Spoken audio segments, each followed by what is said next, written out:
India definitely has a Kashmir problem, and the fact that Pakistan has destroyed its international case on Kashmir by supporting jihadi groups does not take away from the fact that India will someday have to deal with the unrest among Kashmiri Muslims. That said, the current round of troubles is not going to end differently than the previous rounds. It will be unfortunate for a lot of people in Kashmir. A lot of force will have to be deployed to deal with it. There will be the usual recrimination between India and Pakistan, with Pakistan emphasizing Indian atrocities and India emphasizing Pakistani support for extremism and terrorism.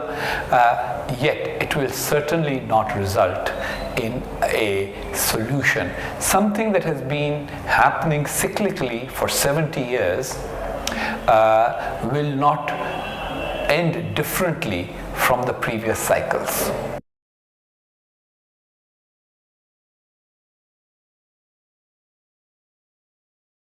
Kashmiris have been restive for quite a while. Every few years, India puts in an effort into winning over Kashmiris, and there is a period of relative calm. But then, until and unless the undercurrent of unhappiness in Kashmir is addressed, this will just be something that will surface periodically. The reason why I don't think that the unrest is strong enough to result in an outcome different from the past is simply because of the balance of forces in the valley. Part of Kashmir's problem seems to be that the state of Jammu and Kashmir, as incorporated in the Indian Constitution, has now become two very distinct regions. The Kashmir Valley feels a certain way and Jammu feels a certain way, and the politics within the Indian controlled part of Kashmir ends up in creating a sense of unhappiness in one or the other part of that state.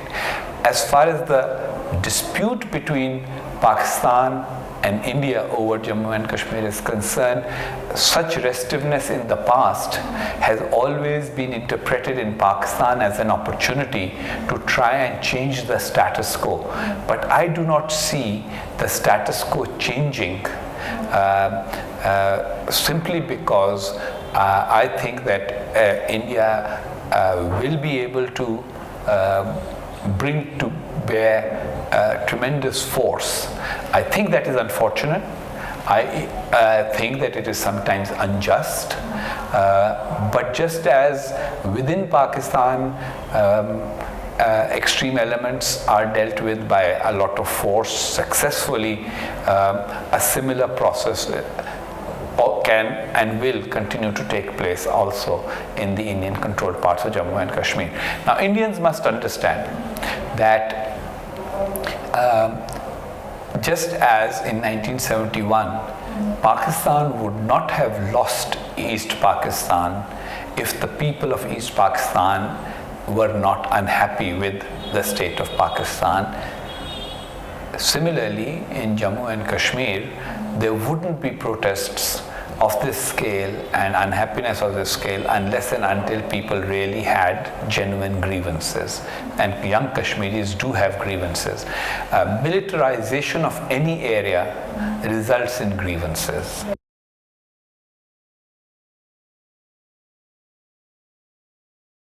Well, I think I wouldn't address that question myself. I will just refer to many Indian commentators who feel that the Jammu and Kashmir state government as well as the Indian government have not always handled Kashmir sensibly.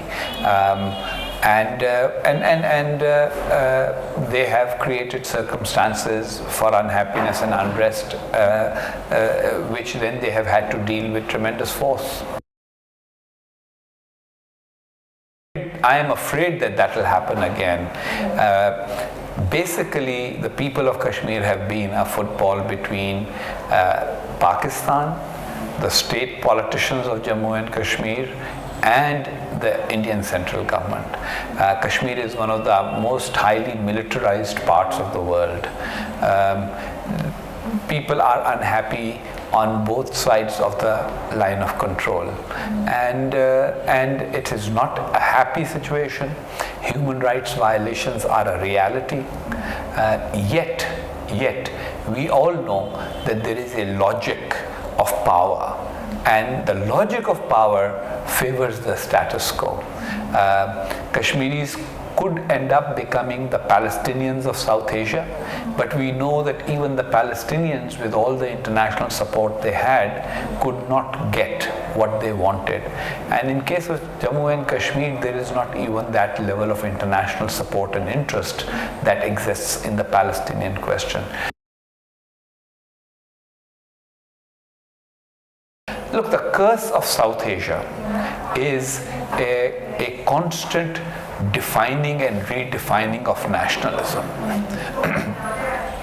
In 1947, for example, there was a competition between Indian nationalism and Muslim nationalism that resulted in the creation of Pakistan. In 1971, Muslim nationalism was challenged in East Pakistan, which resulted in the creation of Bangladesh.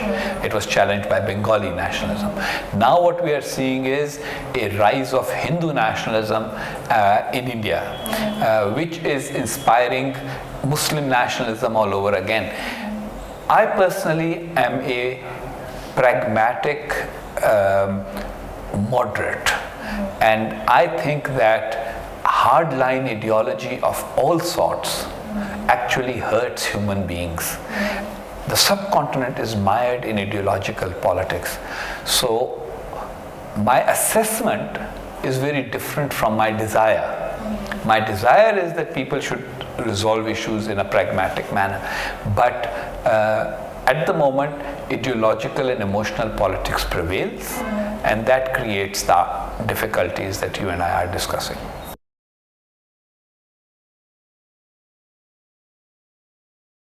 Pakistan has to stop thinking of itself as an ideological state.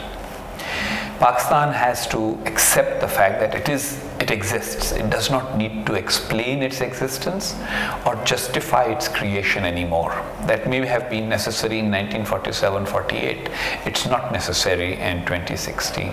Pakistan is there, and Pakistan must make policies that are for the betterment of its own people. Pakistanis must realize that in 1947, Pakistan's literacy rate was 16%, India's was 18%. Today, there was a 2% difference. Today, there's a 22% difference between India and Pakistan's literacy rates. India's economy is growing faster than Pakistan's. Pakistan's exports are falling. Pakistan needs to start looking inward to find a route to prosperity. There is no need for Pakistan to continue to feed the narrative that Pakistani nationalism has to, by definition, be anti-India. On the Indian side, people have to understand the psychology that has driven Pakistan towards paranoid policies and a policy driven by fear. And instead of rejecting that fear, even if you want to reject it, do it in a manner in which it does not feed the paranoia further. I think it will need a level of statesmanship that does not exist at the moment.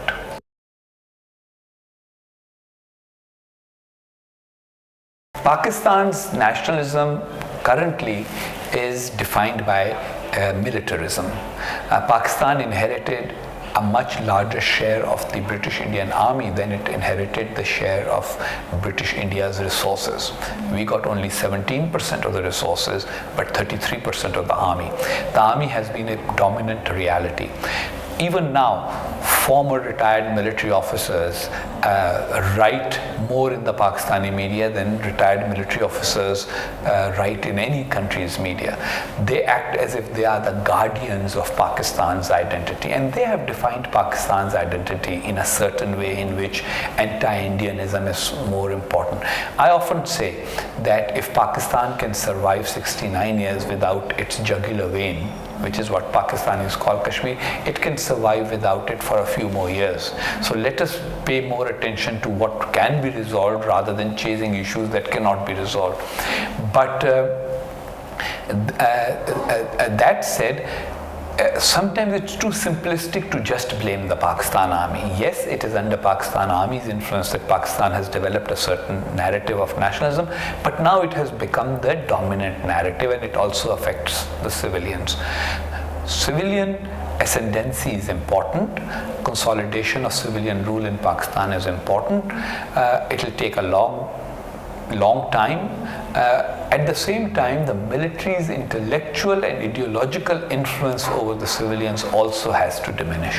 So the military has already relinquished direct control in Pakistan, but its influence at an ideological and intellectual level is still all pervasive. The Pakistani military essentially controls the narrative of Pakistan, and very frankly, all countries should allow multiple narratives, and I would say that that applies to India also.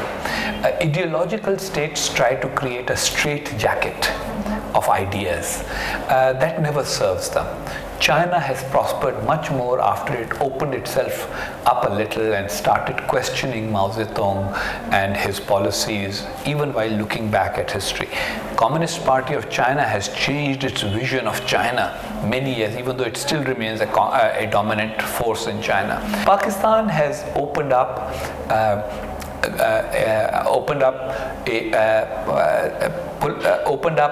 space in terms of sharing political power with civilians, but it has not yet opened up the battle of ideas completely. So people like me who have a slightly different view of Pakistani nationalism, who love their country but still think that the country should have a very different set of objectives and goals, they are not necessarily welcome. A lot of people in Pakistan who say Pakistan should have a different worldview are targeted as traitors and sometimes even as kafirs or unbelievers. That is not conducive to progress. So I would say that while the Pakistani military has definitely moved forward in sharing power, it has not yet moved forward in sharing control of the national narrative.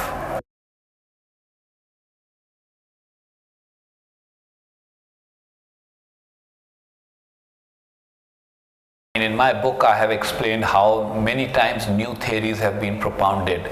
There was a time when, for example, when Rajiv Gandhi was elected here and Benazir Bhutto was elected in Pakistan, theory was given that both of them are post-partition generations, so they will deal with issues differently. Nothing changed. Then when Nawaz Sharif was elected and Vajpayee ji was elected, people said both represent conservative right-wing governments, but that didn't change anything. Then when Musharraf came to power, it was assumed that a military ruler who has full control and wants to have a dialogue will be able to deliver. Well, we heard that there was a very interesting process of negotiation, etc., but it never went anywhere. Before a deal could be consummated, Musharraf went out of power. There is, in my book, actually in India versus Pakistan, I also show how any Pakistani leader who has been close to a sort of a deal with India has always ended up losing power in Pakistan. So that cannot be ignored. Similarly, India can make peace under a centrist government, a left-wing government, or a right-wing government if the circumstances are right. And the same applies in the case of Pakistan. I think that we should focus more on what issues need to be focused on than who will be able to bring that peace. In Pakistan, it is important that whoever controls the reins of power understands that solving disputes first and then becoming friends is always more difficult than becoming friends first and then solving disputes. Even the closest of friends and allies in the world have disputes. Canada and the United States have an open border and free trade agreement, yet they have 9 outstanding disputes. But that does not interfere with the normal relationship between the two. India and Pakistan are unique in the sense that we have the attitude that until and unless everything is resolved, nothing will be resolved, and that is never the way forward.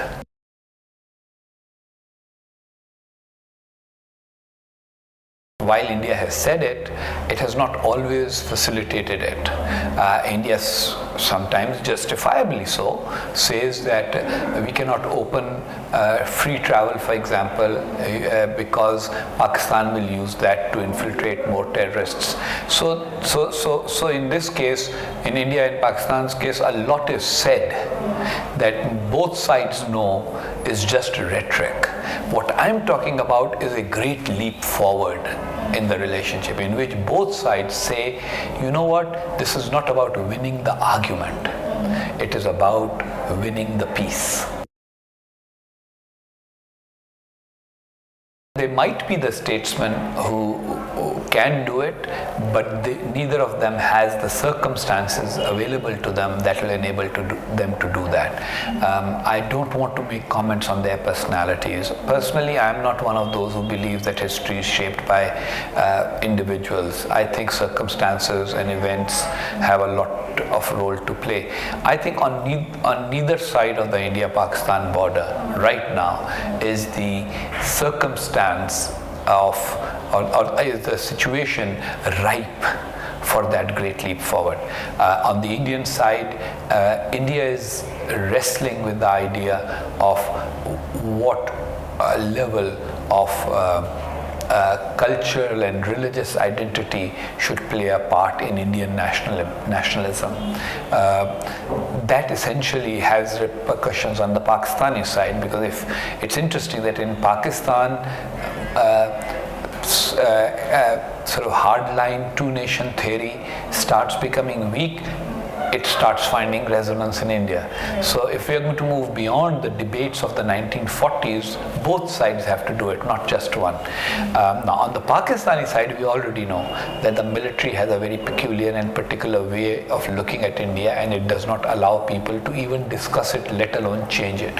So whatever the stature of the statesman in charge in Pakistan, the question is, can he sell it to the army?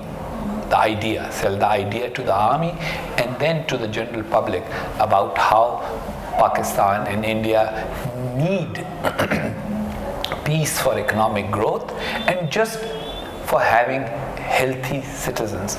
Look, nations that are dragged down by the burden of hate don't do too well. And nations that free themselves from that, free themselves from issues of ideology and culture and pursue prosperity and happiness, they are always happier. If there's going to be disputes over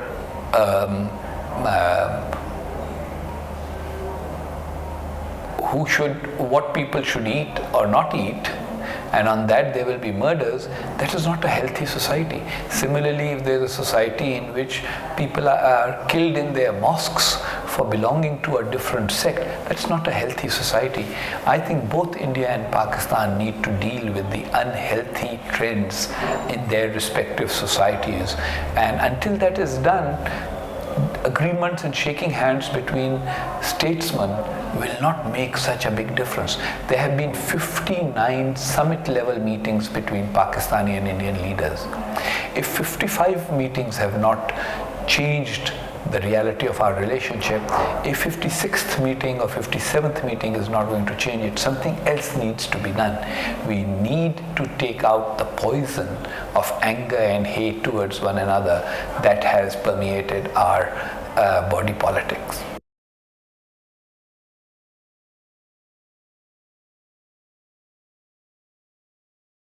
So my point is that the Indian leaders have occasionally tried it. When Vajpayee went to Pakistan, he went to Minar-e-Pakistan to indicate that India accepts Pakistan wholeheartedly.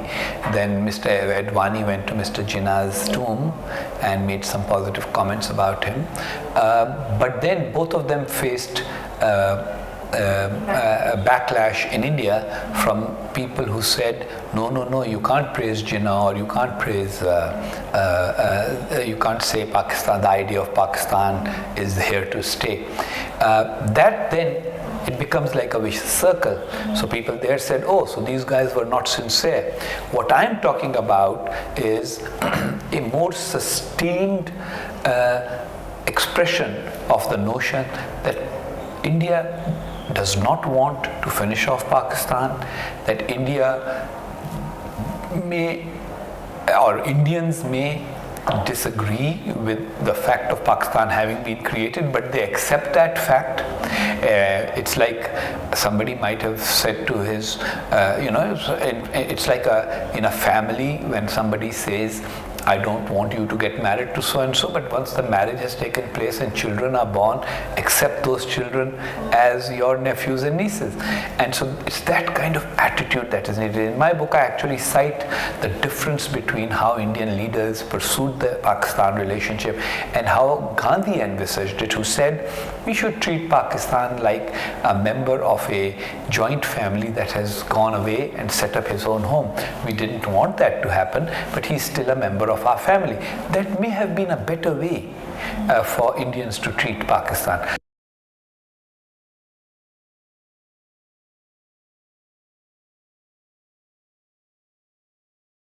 But positive relations cannot emerge under the threat of terrorism. So that is something that I have been saying as a Pakistani to my fellow Pakistanis. On the Indian side, I think that there is a realization that you cannot ignore your neighbor completely. That said, I say that India and Pakistan should continue to engage, but they should engage with less expectations, because there is nothing worse than building high expectations and then those expectations being dashed. Prime Minister Modi went to Lahore, he held Prime Minister Nawaz Sharif's hand, and if that had not happened, then Pathankot would not have had the same kind of impact on Indian psyche, because now there was a feeling of being let down. So my view is that even if Prime Minister Modi goes to Pakistan for the SAARC summit, he should do so with low expectations, and he should make sure that Indians understand that he's going there because it's the SAARC summit, but that he's not going there with the expectation or hope of a major breakthrough. This relationship has gone bad in a 70-year period. It is not going to get better in a 70-hour interaction in a SAARC conference. And that is something that we need to tell our people, because when people start expecting, wow, something's about to happen that is going to change everything, then that doesn't happen. Disappointment comes in, and that disappointment is really bad for the prospect of this relationship. Engage with less expectations, and continue to work on the big picture, which is to reassure each other and to stop looking at each other as permanent enemies.